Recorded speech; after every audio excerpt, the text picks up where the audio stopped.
নিজের বউ যদি সুন্দর হয়, মেয়ে সুন্দর হয়, ও দিশায় পায় না, করবে কি? আরো পরিমণের মতো করে সাজিয়ে নিয়ে যায়। কারণ এই মহিলারে আমি কাছ থেকে দেখেছি তো জেলে, এই জন্য বলছি না, চেহারা একবার খারাপ না, ভালো না, সত্যি বলছি ভালো আছে। কারণ আমি 4 নম্বরে, ও 3 নম্বরে। ওই জেলে যাওয়ার সময় তো দেখা হয়তো, কোর্টে যাওয়ার সময় দেখেছি, চেহারা ভালো। এখনও এরকম স্টাইলে থাকে। এখন মনে হয় খারাপ হয়ে গেছে নাকি? এখন খারাপ হয়ে গেছে। আসার সময় বাদাম নিয়ে আসে। আমি একবার ধরা খেয়েছিলাম বিয়ের পরে, বাইরে থেকে। আমার তো বাড়িতে খাবার খাওয়া লাগে কম, বাইরে সেরকম খাওয়া খেয়েছি। আমার আব্বা জানে যে খেয়েছি। আসার সময় বাদাম নিয়েছি কয়েকটা। আমি বাড়িতে ঢোকার পরে বলছি, দাঁড়া, কি তোর কাছে কিছু আছে? হ্যাঁ আছে। কি? বাদাম। কি করবে? তা আমার নারে দেব। নিজে তো খেয়েছো মরণের মতো, আর আসার সময় বাদাম নিয়েছে। ভালো জিনিস আনতে পারো না? ওই দিন থেকে বুঝেছিলাম যে না, নিজে যে খাবার খাওয়া লাগবে, ওই মানের খাবার স্ত্রীর জন্য ব্যবস্থা করা লাগবে। ওদের অধিকার আল্লাহ কিভাবে দিয়েছেন, আল্লাহ কিন্তু আংটা দিতে পারতেন যে তুমি আগে মরণে খাওয়া খাও, এরপরে যা বাঁচে ওরে দিও না। যতটুকু পারবেন, যতটুকু পড়বেন, খাবেন, ওই পরিমাণে ওই মানি দেওয়া লাগবে। এতটুকু আল্লাহ শেষ করেননি। রগাদান হাইছো সে তোমা, যেখানে ইচ্ছা যাবে, যা ইচ্ছা খাবে, কিন্তু সাবধান, এই তাকান, ওয়ালা তাকরাবা হাযিহি শাজারা, এই গাছের নিকটে যাবে না। আমরা মনে করি এটা শুধু গন্ধম গাছ, না। শুধু যদি গন্ধম গাছের কথা আল্লাহর উদ্দেশ্যে থাকতো, তাহলে আয়াত নাযিল করে আমাদের জানাবেন কেন? ওয়ালা তাকরাবা হাযিহি শাজারা, এই গাছের নিকটে যাবে না, কারণ এই গাছটা ছিল বর্ডার, আল্লাহর নিষিদ্ধ জায়গা। এই পৃথিবীতে আল্লাহর এরকম 500টা বর্ডার আছে। যশোরের বেনাপোল বর্ডার, দর্শনার বর্ডার, উলিপুরের বর্ডার। এই পৃথিবীতে আল্লাহ 500 বর্ডার দিয়েছেন, নিষিদ্ধ জায়গা দিয়েছেন। আপনি এই সমস্ত জায়গায় বউ নিয়ে যেতে পারবেন না। এই যে বিভিন্ন মেলাতে, অনুষ্ঠানে মানুষ যাচ্ছে, হ্যাঁ যাবেন না কেন? আনন্দের জন্য যাওয়া যাবে, কিন্তু যেখানে গেলে নিজেরও পর্দা থাকে না, স্ত্রীরও পর্দা থাকে না, ওই রকম জায়গায় যাওয়া যাবে না। যদি যান ফাতাকুনা মিনাজ জালিমিন, দুইজনই জালেম হয়ে যাবে। তাহলে বউ নিয়ে বেড়ানো জায়েজ আছে না নেই? আছে। এমন জায়গায় যাওয়া লাগবে যেখানে গেলে পর্দা ঠিক থাকে নিজের এবং স্ত্রীর। সুতরাং কেউ যদি ক্ষমতা পেয়ে যারা নিচে আছে তাদেরকে গুরুত্ব না দেয়, মানুষে মনে না করে, সেও ডিজিটাল শয়তান। আরে দেশে এখন দিন দিন এরকম বাড়ছে। কিছু জায়গা পেলে কি হনুরে, যে যখন চেয়ারে থাকে সে তখন গিয়ারে থাকে।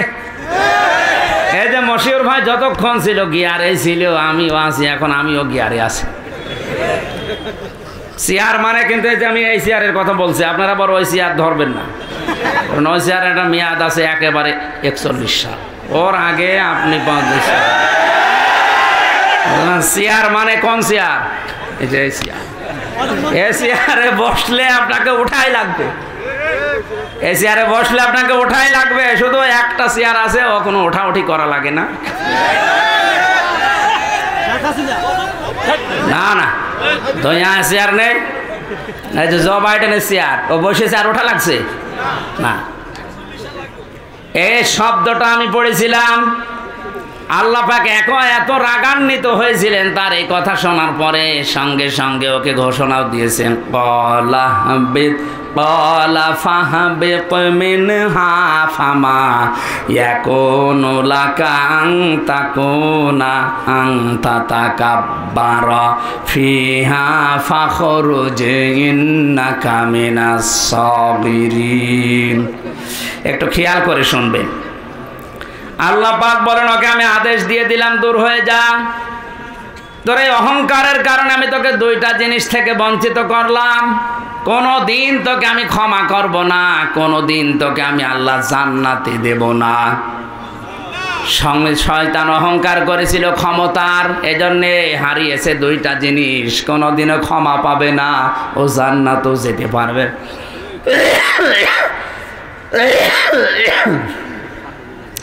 সুতরাং আপনাকে আমি সাবধান করছি, সতর্ক করছি কোরআন দিয়ে। ক্ষমতা পেয়ে কেউ যদি অহংকার করে তাকে আল্লাহ মাফও করবে না, জান্নাতেও দেবে না। হযরতে আদম নবীকে আল্লাহ এবার আদেশ দিলেন, অকুলনা ইয়া আদম উসকুন আনতা ওয়া যাওজুকাল জান্নাতা ওয়া কুলা মিনহা রাগাদান হাইসু শি'তুমা। এই খেয়াল করেন, বিয়ে শেষ হওয়ার পরে আল্লাহ পাক বলেন স্ত্রীকে নিয়ে এবার চলে যাও। জান্নাত কার বাড়ি? আদম আলাইহিস সালামের। কার বাড়ি? আমাদের বাবার বাড়ি। আমাদের বাবার বাড়ি না? আল্লাহ পাক জানাতে চাইলেন যে স্ত্রীকে নিয়ে এবার তোমার বাড়ি যাও। তার মানে বিয়ে করার পরে বউ নিয়ে যাওয়া লাগবে বাবার বাড়ি, এইটাই কোরআনের নির্দেশ। অথচ অনেক আছে বিয়ে করে নিজে ঘর জমায় থাকে। এলাকায় ঘর জমায় নেই, ঘাট ধরে তাড়িয়ে দেবে। তুই বিয়ে করে বাবার বাড়ি যাবি, তুই নিজে সহ থেকে যাস। এতটুকু শেষ করেননি, আল্লাহ পাক বলেন তুমি নিজে যাও, তোমার বউকে নিয়ে যাও। ওয়াকুলা মিনহা রাগাদান হাইসু শি'তুমা। এই যে শব্দটা ধরে একটু ভালো করে লক্ষ্য করেন, আংতা ওয়াকুলা আল্লাহ দেয়নি, একবারে ওয়াকুলা, তাও দ্বিবচন। আজ নারী পক্ষ, নারী স্বাধীনতা আন্দোলন, নারী বিপ্লব পরিষদ, নারী মুক্তি পরিষদ, প্রায় 13টা সংগঠন কাজ করছে দেশে নারীর পক্ষে। কি দিতে পেরেছেন আপনি? 1500 বছর আগে আমার আল্লাহ যেটা দিয়েছে ওইটা যদি নারীরা এভাবে বুঝতো, ওরা নিজেদের অধিকারের জন্য আন্দোলন করত। আল্লাহ কিভাবে মিলিয়েছেন? ওকুলা, হে আদম তুমি নিজের বউকে বাড়িতে নিয়ে যাওয়ার পরে নিজে খাবে, শুধু তা না, তুমি যা খাবে স্ত্রীকে ওই মানের খাবার খাওয়াবে। তুমি যেই মানের পোশাক পরবে ওই মানের পোশাক পরা লাগবে তাকে। নিজে খেয়ে আসে মরণের মতো, আর আসার সময় বাদাম নিয়ে আসে। আমি একবার ধরা খেয়েছিলাম বিয়ের পরে, বাইরে থেকে। আমার তো বাড়িতে খাবার খাওয়া লাগে কম, বাইরে সেরকম খাওয়া খেয়েছি। আমার আব্বা জানে যে খেয়েছি। আসার সময় বাদাম নিয়েছি কয়েকটা। আমি বাড়িতে ঢোকার পরে বলছে, এই দাঁড়া, কি তোর কাছে কিছু আছে? হ্যাঁ আছে। কি? বাদাম। কি করবে? তা আমার নারে দেব। নিজে তো খেয়েছো মরণের মতো, আর আসার সময় বাদাম নিয়েছি। ভালো জিনিস আনতে পারো না? ওই দিন থেকে বুঝেছিলাম যে না, নিজে যে খাবার খাওয়া লাগবে ওই মানের খাবার স্ত্রীর জন্য ব্যবস্থা করা লাগবে।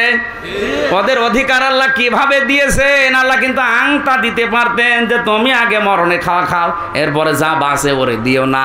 যতটুকু পারবেন, যতটুকু পড়বেন, খাবেন, ওই পরিমাণে ওই মানি দেওয়া লাগবে।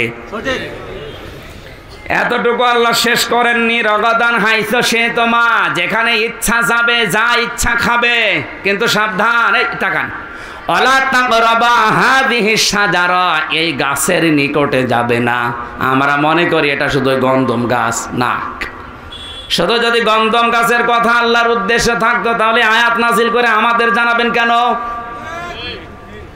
ওয়ালা তাকরাবা হাযিহি শাজারা, এই গাছের নিকটে যাবে না, কারণ এই গাছটা ছিল বর্ডার, আল্লাহর নিষিদ্ধ জায়গা। এই পৃথিবীতে আল্লাহর এরকম 500টা বর্ডার আছে। যশোরের বেনাপোল বর্ডার, দর্শনার বর্ডার, অলিপুরের বর্ডার। এই পৃথিবীতে আল্লাহ 500 বর্ডার দিয়েছেন, নিষিদ্ধ জায়গা দিয়েছেন। আপনি এই সমস্ত জায়গায় বউ নিয়ে যেতে পারবেন না। এই যে বিভিন্ন মেলাতে, অনুষ্ঠানে মানুষ যাচ্ছে, হ্যাঁ যাবেন না কেন? আনন্দের জন্য যাওয়া যাবে, কিন্তু যেখানে গেলে নিজেরও পর্দা থাকে না, স্ত্রীরও পর্দা থাকে না, ওই রকম জায়গায় যাওয়া যাবে না। যদি যান ফাতাকুনা মিনাজ জালিমিন, দুইজনই জালেম হয়ে যাবে। তাহলে বউ নিয়ে বেড়ানো জায়েজ আছে না নেই? আছে। এমন জায়গায় যাওয়া লাগবে যেখানে গেলে পর্দা ঠিক থাকে নিজের এবং স্ত্রীর। যেখানে গেলে নিজেরও পর্দা থাকে না, বড় পর্দা থাকে না, এরকম জায়গায় যাওয়া যাবে না। এ নিষিদ্ধ কাজ কার? অথচ হাজারো মানুষ আজ এই কাজে ব্যস্ত। নিজের বউ যদি সুন্দর হয়, মেয়ে সুন্দর হয়, ও দিশায় পায় না, করবে কি? আরো পরিমণের মতো করে সাজিয়ে নিয়ে যায়। কারণ এই মহিলারে আমি কাছ থেকে দেখেছি তো জেলে, এই জন্য বলছি। না, চেহারা একবার খারাপ না, ভালো আছে। না সত্যি বলছি, ভালো আছে। কারণ আমি 4 নম্বরে, ও 3 নম্বরে। ওই জেলে যাওয়ার সময় তো দেখা হয়তো, কোর্টে যাওয়ার সময় দেখেছি। চেহারা ভালো, এখনও এরকম স্টাইলে থাকে। এখন মনে হয় খারাপ হয়ে গেছে নাকি? এখন খারাপ হয়ে গেছে।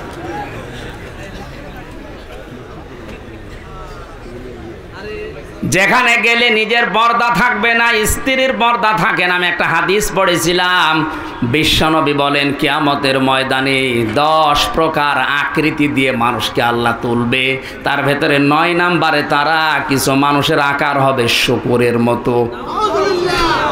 আপনি এই চেহারাকে সুন্দর করার জন্য fair and lovely, fresh wash, কত কিছু মাখেন, অথচ চেহারা থাকবে না। মরণের পরে পাল্টিয়ে শুকরের মতো হয়ে যাবে। ইয়ারাফুল মুজরিমুনা বিসিমাহুম ফায়ুখাযু বিন নাওয়াসি ওয়াল আকদাম ফাবিআইয়ি আলাই রাব্বিকুমা তুকাযযিবান। জবান খুলে দিয়ে কোরআনের এই আয়াতটা পড়েন, ফাবিআইয়ি আলাই রাব্বিকুমা তুকাযযিবান। আয়াতের তাফসিরে মুফাসসির লিখেছেন, কিয়ামতে আল্লাহ মানুষের আকার করবে 10 প্রকার। তার ভেতরে 9 নাম্বার প্রকার হবে শুকরের। শুকরের কাজ কি? নিজের স্ত্রীকে, নিজের মেয়েকে, বেটার বউকে নিয়ে দেখবেন এক জায়গায় যায়, নিজে বসে বসে গল্প করে আর ওগুলো সব ছেড়ে দেয়। আজ হাজারো মানুষের চরিত্র ঠিক এই শুকরের মতো। নিজের বউ, বেটার বউ, মেয়েকে নিয়ে যাচ্ছে অনুষ্ঠানে, বাজারে, নিজে এক জায়গায় বসে থাকে আর ওগুলো সব আল্লাহর রাস্তায় ছেড়ে দেয়। না, এটা ঠিক বলা ঠিক না, এটা আল্লাহর রাস্তা। আপনি কেন ঠিক বলবেন? আবার যদি একটু সুন্দরী হয়, দিশা পায় না, মানুষকে দেখিয়ে নিজেও মজা পায়, ওদেরকেও মজা পাওয়ায়। কুষ্টিয়ার ওই যে গোল চত্বরে একবার মোটরসাইকেল নিয়ে দাঁড়িয়ে আছি, হঠাৎ দেখি একজন পাশে। পেছনে তাকানোর পরে আর তাকাতে পারলাম না। বললাম, ভাই কি? তোমার ভাবি। ভাবিয়া কি পরিয়েছে, নাকি শাড়ি না মশারি? আমার কানের কাছে মুখ নিয়ে বলছে, হামসারা করবো কি? আমি তো সারা জীবন দেখলাম, আমি আর কত দেখবো? এলাকার মানুষের হক নেই, হক আদায় করে বেড়াচ্ছে। এরকম হক আদায় করেন কারা? হাত তোলেন তো। ওরটাই মনে হয় দেখার মতো আছে, আর বাকিগুলোর অবস্থা ভালো না। না, আমি শুধু হাসির জন্য বলি না, আপনার চেহারা থাকবে না, শুকর হয়ে উঠবেন। এদেশের অধিকাংশ ধনী মানুষের মোবাইল, হাত ঘড়ি, শার্ট সব কিছু দামি দামি হয়, শুধুমাত্র কম দামি হয় তাদের বউ আর তাদের মেয়েদের। এমন পোশাক পরায় একেবারে সব কিছু বোঝা যায় যে কোনে কি আছে। না, আপনার এটাও দামি জিনিস। আদ-দুনিয়া কুল্লুহা মাতাউন ওয়া খায়রু মাতাউদ দুনিয়া ইমরাতুস সালিহা। পৃথিবীর সব কিছুই সম্পদ। নবীজি বলেন এর ভেতরে উত্তম সম্পদ হচ্ছে আল্লাহওয়ালা মেয়ে মানুষ। আপনার ঘরে যেটা আছে এটা কিন্তু উত্তম সম্পদ। এটাকে উত্তম বানাতে হলে পর্দা দেওয়া লাগবে। কি দেওয়া লাগবে? কারণ এটা আল্লাহর বর্ডার, আল্লাহর একটা নিষিদ্ধ জায়গা। এই জায়গা থেকে আপনি থেমে যাবেন, বউ নিয়ে বেড়াতে যাবেন, আনন্দ করবেন, অনুষ্ঠান যাবেন, কোনো বাধা নেই। কিন্তু এমন জায়গায় যাওয়া যাবে না যেখানে গেলে নিজেও পর্দা মানে না, স্ত্রীরও থাকবে না। হযরত আদম আলাইহিস সালামকে আল্লাহ বানিয়ে ফেরেশতাদেরকে বলেছিলেন, হে আমার ফেরেশতারা, আমার আদমকে সিজদা করো। সবাই সিজদা দিয়েছে। আমার ঘটনা বলা উদ্দেশ্য না, আমি এখান থেকে শিক্ষা বের করতে চাই। সবাই সিজদা দিয়েছিল, সিজদা শুধু দেয়নি একজন। আবা ওয়াস্তাকবারা ওয়া কানা মিনাল কাফিরিন। অত সেজদা দেয়নি, অহংকার করেছে, ইস্তেকবার করেছে, অস্বীকার করেছে, এই জন্য আল্লাহ তাকে কাফের বানিয়ে দিয়েছে। এই আয়াত থেকে প্রমাণ হয় দুনিয়াতে যারা আল্লাহর বান্দা দাবি করার পরে সেজদা দেয় না আল্লাহকে, ওরা কাফের। দাবি করে যে আমি মুসলমান, আপনি সেজদা দেন না কেন? আজকের এই ময়দানে মুসলমান ছাড়া অন্য জাতি হয়তো সেরকম নেই, সিদ্ধান্ত নিয়ে বাড়ি যাবেন আমি নামাজের ওয়াজ করি না, কারণ মুসলমান যদি নামাজ না পড়ে তো মুসলমান থাকে কি করে? বলেন বলেন। যতদিন বেঁচে আছি আজরাইল না আসে আমার কাছে, অন্তত আর চাই করি আমি ফরজ নামাজ ছাড়বো না। রাজি আছেন? রাষ্ট্রীয়ভাবে যদি এটা কায়েম থাকতো আল্লাহর কসম আমি আয়াতটা পড়তামও না। যেহেতু রাষ্ট্রীয়ভাবে নেই, আমার হিসাব আমারই দেওয়া লাগবে। এই জন্য ফরজ নামাজের সেজদা যেন জীবনে বাদ না যায়, কারণ কেউ যদি ফরজ নামাজ না পড়ে আল্লাহ নিজেদের দায়িত্ব ছেড়ে দেয়। বলেন নাউজুবিল্লাহ। আমার ভাইরা, হযরত মুসা আলাইহিস সালামের জামানার একটা ঘটনা আমি তাফসিরে পেয়েছি। এই খেয়াল করেন, কষ্ট হচ্ছে? আল্লাহর নবী মুসা ডাক দিয়ে বলে, রব্বুল আলামিন আমার একটা জান্নাতি মানুষ তুমি দেখাও, খোঁজ দাও। আল্লাহ পাক বলেন, মুসা তোমার সাথে জান্নাতে থাকবে একজন এই যে কামার। এই যে লোহা সোজা করে বিভিন্ন যন্ত্রপাতি বানায় এই লোকটা, উনি আবেগপূর্ণ মানুষ ছিলেন, কোনো কিছু শুনলে খালি প্রশ্ন করতেন।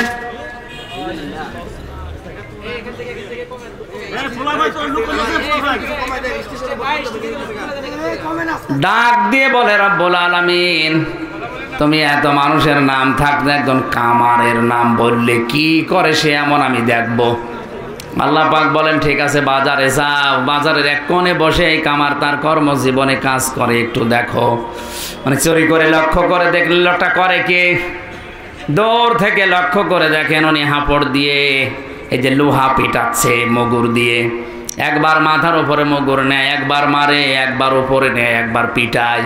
হঠাৎ করে ওই সময় নামাজের যে সিস্টেম ছিল, আমাদের যেমন আজান, ওই সময় হয়তো একটা সিস্টেম ছিল।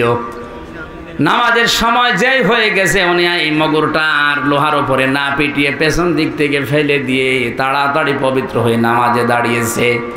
হযরতে মুসা ডাক দিয়ে বলে, রব্বুল আলামিন তুমি এই লোকটাকে জান্নাতে বলে কেন ঘোষণা দিয়েছো আমি বুঝতে পেরেছি। এই মগরটা লোহার উপরে পিটিয়ে তারপরেও পবিত্র হয়ে নামাজে দাঁড়াতে পারতো। নামাজের সময় হওয়ার সঙ্গে সঙ্গে দুনিয়ার সব কাজ বাদ দিয়েছে, এমনকি না পিটিয়ে পেছন দিক থেকে ফেলে দিয়ে নামাজে দাঁড়িয়েছে। যে লোকটা তোমার বিধান এত গুরুত্ব দিয়ে আদায় করতে পারে, তারে তুমি জান্নাত না দিয়ে পারো না। সেজদা এত দামি জিনিস, সেজদার কারণে শয়তান হয়েছে। কথা বলেন না কেন? জিজ্ঞাসা করলেন কেন সেজদা দিলে না? ক্বালা মা মানাআকা আল্লা তাসজুদা ইয আমারতুকা ক্বালা আনা খায়রুম মিনহু খালাকতানি মিন নার ওয়া খালাকতাহু মিন তিন। কে আমার বাধা দিল সেজদা দিতে? শয়তান ওই দিন বলেছে আমাকে বানিয়েছো আগুন দিয়ে আর এটা বানিয়েছো মাটি দিয়ে, আমার ভেতরে পাওয়ার আছে আর ওইটার ভেতরে পাওয়ার নেই। শয়তান অহংকার করেছিল কিসের? পাওয়ারে। বলেন বলেন, আরো জোরে বলেন।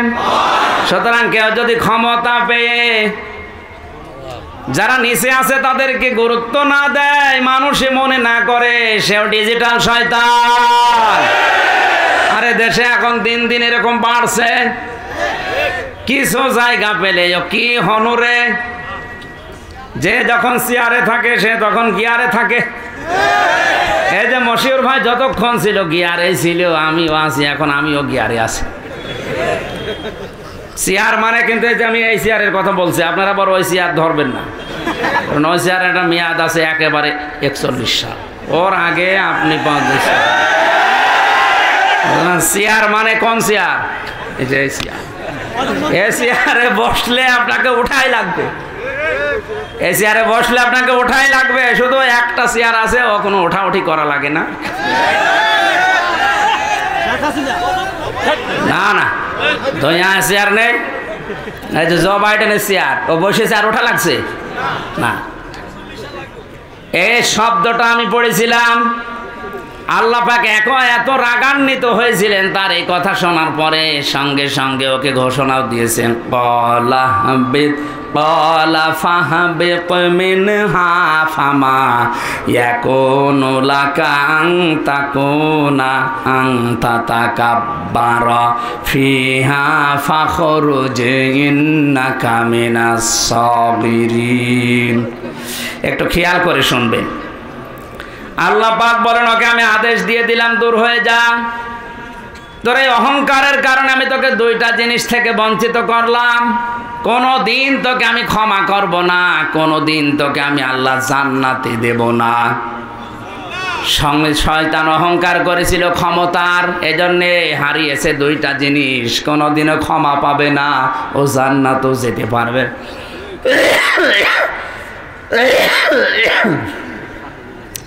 সুতরাং আপনাকে আমি সাবধান করছি, সতর্ক করছি কোরআন দিয়ে, ক্ষমতা পেয়ে কেউ যদি অহংকার করে তাকে আল্লাহ মাফও করবে না, জান্নাতেও দেবে না। মাফ করবে না, জান্নাতে দেবে না। এর প্রমাণ এই যে আং তাতা কাব্বারা, এটা মশারে বর্তমান ভবিষ্যৎ, প্রেজেন্ট ফিউচার। যারা আজ অহংকার করবে পাওয়ারের ক্ষমতা, আর ওদেরকে আল্লাহ মাফ করছে না, করবে না, জান্নাতে দিচ্ছে না, দেবে না। যদিও অনেকে এখন ফতোয়া দিচ্ছে আপনি জান্নাতি না, আপনি পারেন না এ কথা বলতে, কারণ তাতা কাব্বারা, কোন মানুষ যদি সত্যি অহংকারী হয়ে যায় তার জন্য আল্লাহর ক্ষমা, আল্লাহর জান্নাত হারাম। যদি তাকে জান্নাতে দেওয়া লাগে তাহলে শয়তানকে দেওয়া লাগবে, এক কথা বলেন না কেন? কারণ শয়তান অহংকার করেছিল কিসের? ক্ষমতা। সঙ্গে সঙ্গে শয়তান ওই সময় আল্লাহর কাছে তিনটা জিনিস চেয়েছে।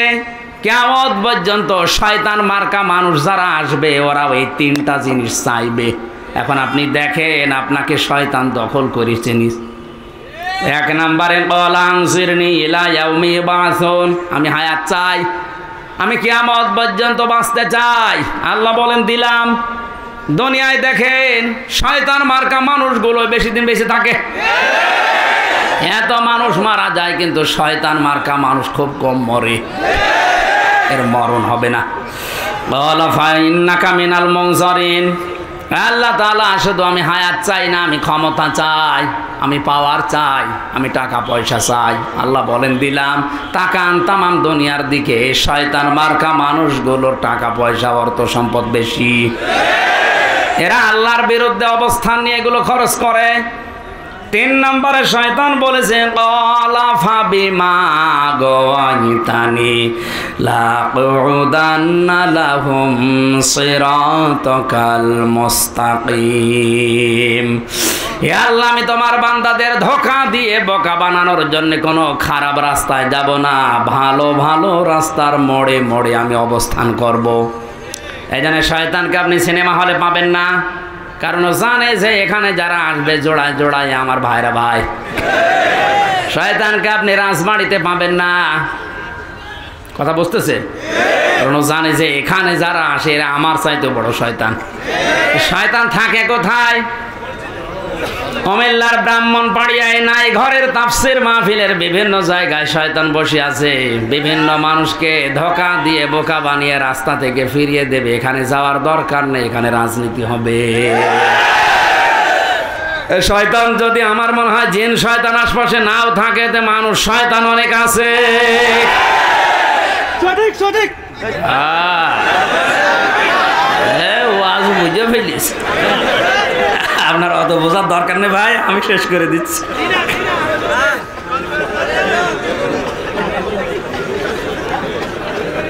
শয়তান ওয়াসওয়াসা, আমি সব কিছু বাদ দিয়ে মূল কথাটা বলার জন্যে, ফাওয়াসওয়াসা লাহুমা শাইতানু লিয়াবদিয়া লাহুমা মা বুরিয়া আনহুমা মিন সাওআতিহিমা। وقال ما نهاكما ربكما عن هذه الشجرة إلا أن تكونا ملكين أو تكونا من الخالدين খেয়াল করে শুনবেন শয়তান আদম আর হাওয়াকে জান্নাতে ওয়াসওয়াসা প্রথমেই দিয়েছিল জান্নাতের গেটে দাঁড়িয়ে দাঁড়িয়ে কাঁদছিল হযরতে আদম হয়তো কোনো জায়গায় গিয়েছিলেন হাওয়া আলাইহিস সালাম এসে দেখে একজন কাঁদতেছে ডাক দিয়ে বলেন কাঁদেন কেন শয়তানের অভ্যাস হচ্ছে কথা বলার আগেই কেঁদে ফেলা এটা অভ্যাস তার আজও পৃথিবীর বিভিন্ন জায়গায় আমরা দেখি কিছু মানুষ আছে কথা বলার আগে কেঁদে ফেলে আমার কেউ নেই আমি করবো কি কেউ নেই বলে কেঁদে ফেলে এটা শয়তানের প্রথম অভ্যাস কথা বলার আগেই বলেন হযরতে হাওয়া কান্নাকাটি দেখে বলছেন আপনি কাঁদবেন না বলেন কেন কাঁদেন ও বলছে কাঁদি আমার জন্য না কাঁদি তোমাদের জন্য আমাদের আর কি আমরা তো ভালোই আছি বলে ভালো আছো এটাই তো সমস্যা তোমাদেরকে এখানে আমি গোপন সূত্রে সংবাদ পেয়েছি যে এখানে রাখবে না আমার কাছে গোয়েন্দা রিপোর্ট আছে যে এখানে তোমাদের রাখা হবে না এখান থেকে নামিয়ে দেওয়া হবে যদি এখানে থাকতে চাও তাহলে ওই যে জায়গায় যাওয়া নিষিদ্ধ ওই জায়গায় তোমাদের যাওয়া লাগবে ওই গাছের ফল খাওয়া লাগবে হযরতে হাওয়া বলেছিল না ওখানে যাওয়া নিষেধ ওখানে গেলে জনগণ খেপে যাবে আমি যেতে পারবো না বলে যেতে পারবা না যদি যেতে না চাও আমার কাছে রিপোর্ট আছে এই আরামে থাকতে পারবা না মেয়েদের অভ্যাস হচ্ছে কোন জায়গায় যদি একবার শান্তি পায় জীবন চলে গেলে ওই জায়গা ছাড়তে চায় না এটা মেয়েদের অভ্যাস পৃথিবীতে মেয়েদের অভ্যাসই এইটা একবার যদি কোনো জায়গায় শান্তি পায় জীবন চলে যাবে ওই জায়গা ছাড়বে না একবার যারা পরকীয়া প্রেমে শান্তি পেয়েছি তামাম দুনিয়া দিলেও 4-5টা বাচ্চা রেখেও চলে যায় আমি নিচে নামতে পারলাম না তাই ওরে ওয়াসওয়াসা দিয়েছে শয়তান যে এখানে যদি থাকতে চান তাহলে ওই গাছের ফল খাওয়াই লাগবে বুদ্ধি দিচ্ছে যদি খেতে পারো ফেরেশতা হয়ে যাবা অথবা চিরকাল এখানে থাকতে পারবা তোমাদেরকে আর এখান থেকে বের করে দেওয়ার ক্ষমতা আল্লাহর নেই যখন বলেছে আল্লাহর নেই তখন উনি বুঝে ফেলেছেন তুই বলিস কে ও তখন এবার আল্লাহর নামে কসম দিয়েছে ওয়াকাসামাহুমা ইন্নী লাকুমা লামিনান নাসিহিন থুক্কু বলে না এই জায়গায় আছে থুক্কু আমার কথা ভুল হয়ে গেছে আমি কিন্তু আল্লাহর কসম করে বলছি আমি তোমাদের হিতাকাঙ্ক্ষী শয়তান হিতাকাঙ্ক্ষী সেজে ক্ষতি করেছিল আজও যত এনজিও বাংলাদেশে কাজ করছে সব হিতাকাঙ্ক্ষী সেজে আমাদের ঈমান ধ্বংস করছে হযরতে হাওয়া বললেন ঠিক আছে আপনি কাঁদবেন না আমার স্বামী আসুক তোমার স্বামী আসলেই হবে না এমন করে তাকে বোঝাবে যদি কথা না শোনে বলবা যে আমি তোমার এ ঘরে থাকবো না হযরতে হাওয়াকে এমন কথা শিখিয়েছে আদম আলাইহিস সালাম আসার পরে তাকে বললেন উনি রাজি না আমি এ কাজ করব না হযরতে হাওয়া মন খারাপ করে আছে অত বড় জান্নাতে স্বামী স্ত্রী মাত্র 2 জন লোক কথা যদি না বলে সংসার টিকবে কথা বলেন না কেন মাত্র কয়েক ইঞ্চি ঘরের ভেতরে মানুষ আমরা থাকি কয়েকটা 3-4টে রুম নিয়ে এখানেই যদি কথা বন্ধ হয়ে যায় স্বামী স্ত্রীর আমার মনে হয় ওই সংসার আর টেকে না আসতে বলেন একবার শুনেছিলাম কুষ্টিয়াতে গ্রামে স্বামী স্ত্রী গন্ডগোল করেছে এমন গন্ডগোল কথাও বলে না ওর কাছেও থাকে না শীতের রাত কাছে থাকে না স্বামী বেচারা বাইরে গিয়ে এই বিভিন্ন খড়কোটায় আগুন লাগিয়ে আগুনের তাপ নেয় তা ওর কাছে যায় না আল্লাহর ইশারা একদিন খড়কোটার আগুন বেয়ে ওর লঙ্গিতে লেগে গেছে অত টের পায়নি আগুন তাপ ওর বউ জ্বালানার ফাঁকা দিয়ে তাকিয়ে দেখে আগুন যে কায়দায় লেগেছে আমি যদি এখনো কথা না বলি ওর সব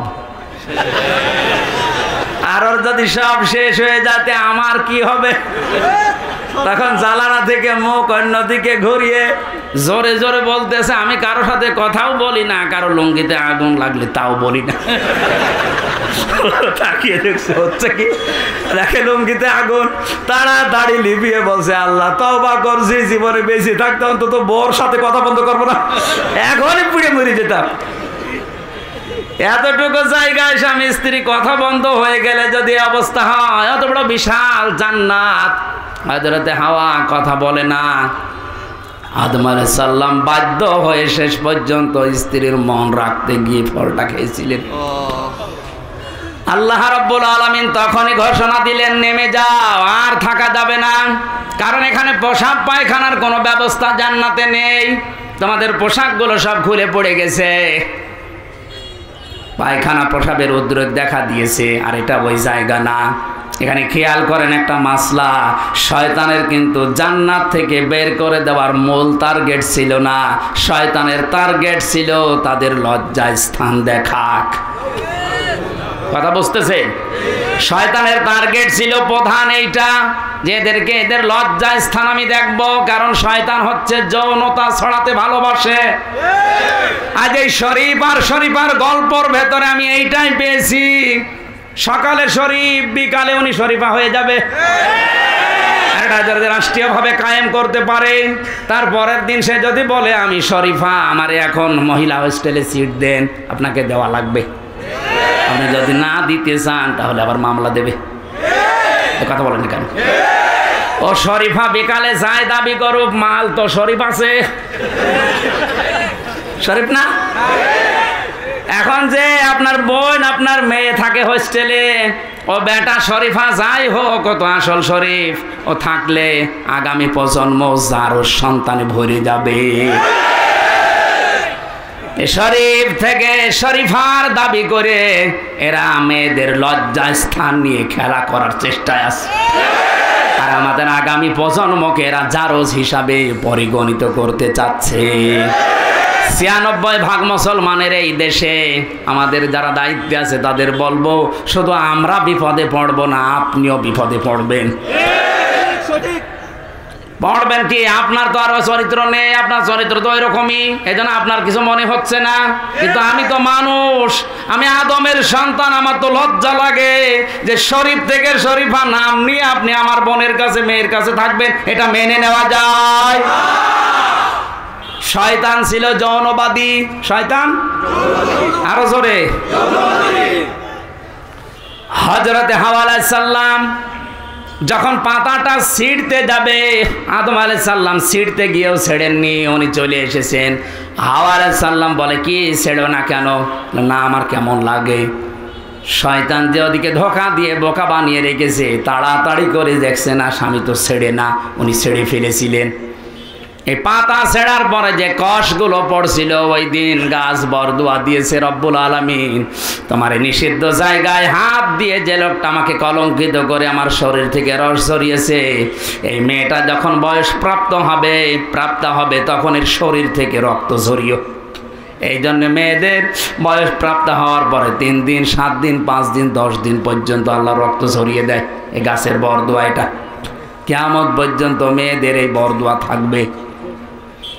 হযরত আদম আলাইহিস সালামের পোশাক যখন সব খুলে পড়ে গেছে, জান্নাতের ওই পাতাগুলো ছিঁড়ে ছিঁড়ে লজ্জা স্থানটা অন্তত ঢেকেছে, আর ওই যে শয়তান দাঁড়িয়েছিল দূরে, দুইজনের উলঙ্গ অবস্থা দেখে খিলখিল করে হাসতেছিল। এই জন্য শয়তান যৌনতা দেখে আনন্দ পায়, আর মুমিন যৌনতা দেখলে লজ্জা পায়। আর সিনেমা হলগুলোর দিকে তাকান, কি সিনেমা উপহার দিচ্ছে মানুষদেরকে।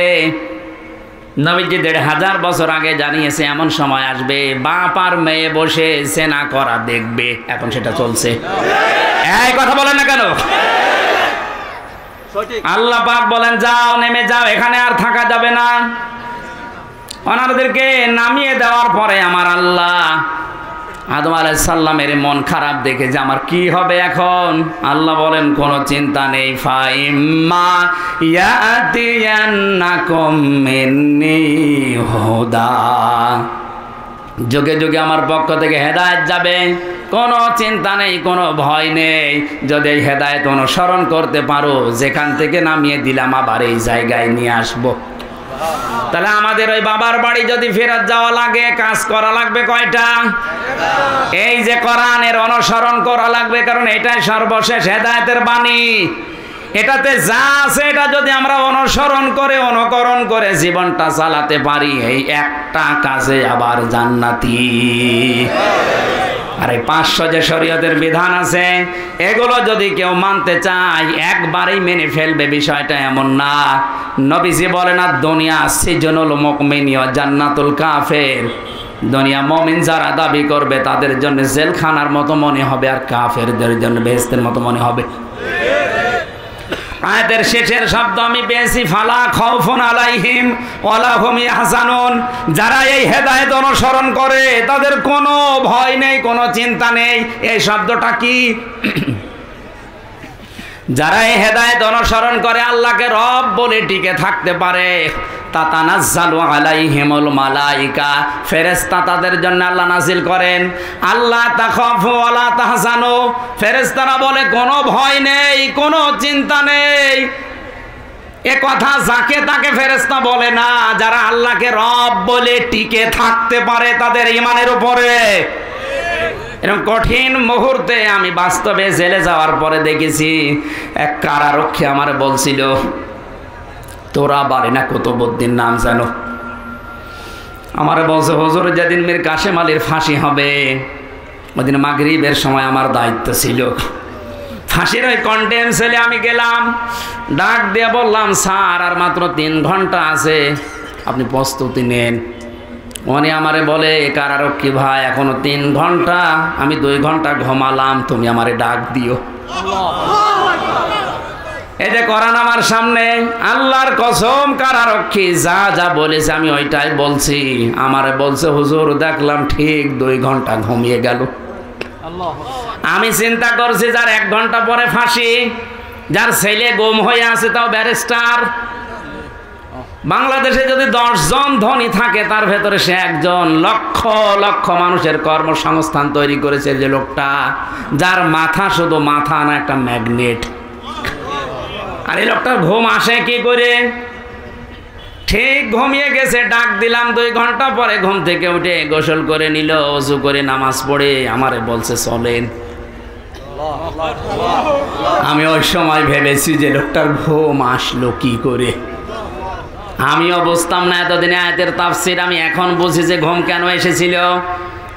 কারণ যারা এই হেদায়েতকে সত্যিই মেনে নেবে, আল্লাহকে রব বলার পরে ঈমানের উপরে যারা দৃঢ়তা টিকে থাকতে পারবে, তাদের ফেরেশতারা এসে বলবে কোনো চিন্তা নেই, কোনো ভয় নেই।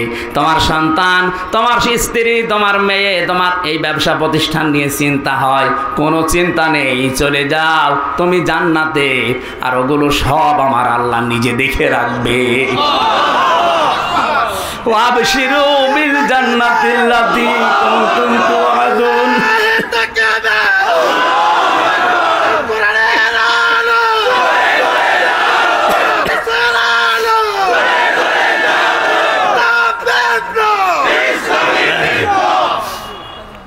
বাস্তবতা এইটা।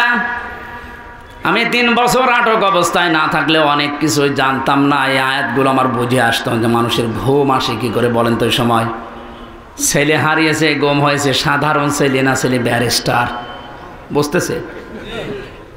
তাও আমার মতো সাধারণ হামজা হলে তো হয়তো লক্ষ লক্ষ মানুষ কর্মসংস্থান তৈরি করেছে এই লোকটা। তার মেধা তো মেধা না, আমার মনে হয় তার মাথাটা একটা কম্পিউটার ছিল। এইরকম মানুষের ঘুম আসছে কি করে? আমারই যদি 2টা মেয়ে নিয়ে একটা বউ নিয়ে ঘুম না আসে, আমার তো আর কিছু নেই, শুধু এইগুলোই। আর তার এত বড় বিশাল সাম্রাজ্য, তার ঘুম আসলো কি করে?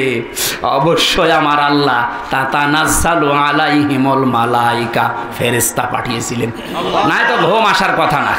জেলখানায় সবচাইতে বেশি চলে, সবচাইতে বেশি চলে ওখানে ঘুমের বড়ি, কারণ ঘুম আসে না। হাজারো মানুষ এই বড়িটার উপরে ঘুম আসতে যায় না, যেন বড়ি খেতে আসে। আমি যে কত বড়ি খেয়েছি আমি নিজেও জানি না।